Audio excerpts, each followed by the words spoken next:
បាទជ្រាបសួរបងប្អូនអរគ្នាបាទវីដេអូដែលខ្ញុំយកម៉ូតូទៅដូរពោះវៀនណាបងប្អូនបាទ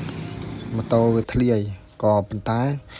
យើងក៏មិនបានប៉ះដែរឲ្យជាងគាត់ដូរពោះវៀនឲ្យបដ ாய் បាទ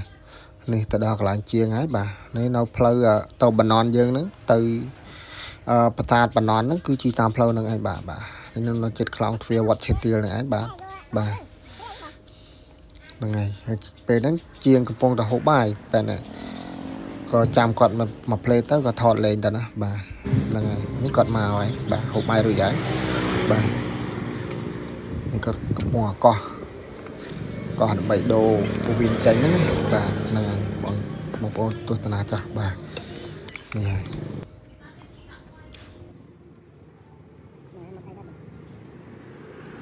អានេះកន្លែងនេះឲ្យគាត់រួមមើលថាវាមុតអីចឹងណាបាទបងប្អូនបាទឲ្យគាត់រួមមើលឲ្យអញ្ចឹងក៏ដកចេញតែគាត់ថាអត់មានមុតអីផងតោះតែថាវាដាច់ក្បាលវ៉ាល់ចឹងណាក្បាលវ៉ាល់វាហ្នឹងបាទហ្នឹងហើយអញ្ចឹងក៏ដូរពោះវៀននឹងចោលទៅបាទទុំជើងទស្សនាតបាទតិចទៀតជួបមិត្តតម្លាញ់ទៀតជិះម៉ូតូមិញហ្នឹងបាទណាលឿនពេកបាទបងប្អូនបាទហ្នឹងហើយបាទនៅក្បែរហ្នឹងក៏មានជាងកាត់តក់មួយបាទជាងកាត់តក់ហ្នឹងគឺបងប្រុស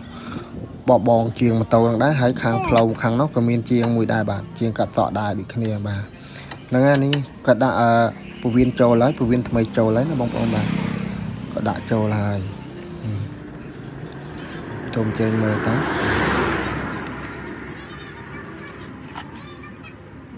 បាទហ្នឹងហើយបញ្ជាក់បន្តិចថាវាធ្លាយតាំងពីយប់បាទខ្ញុំអូសមកហ្នឹងគឺអូសតាំងធ្លាយហ្នឹងឯងព្រោះអីយប់ហើយយើងមិនអាចទុកឲ្យបានចោលបានទេគឺយើងត្រូវអូសមកទាំងយប់ចឹងឯងបាទហើយអូសតាំងធ្លាយហ្នឹងឯងបាទនេះគ្រាន់តែបញ្ជាក់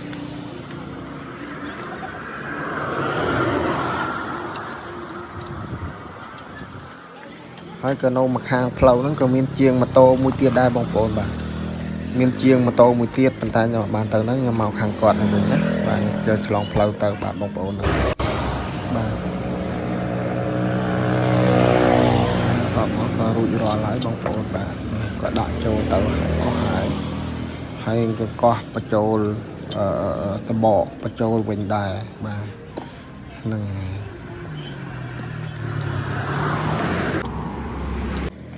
បាទអញ្ចឹងវីដេអូមានតែប៉ុណ្្នឹងឯងអរគុណច្រើនបងប្អូនសូមជម្រាបលាបាទហ្នឹងហើយបាយបាយ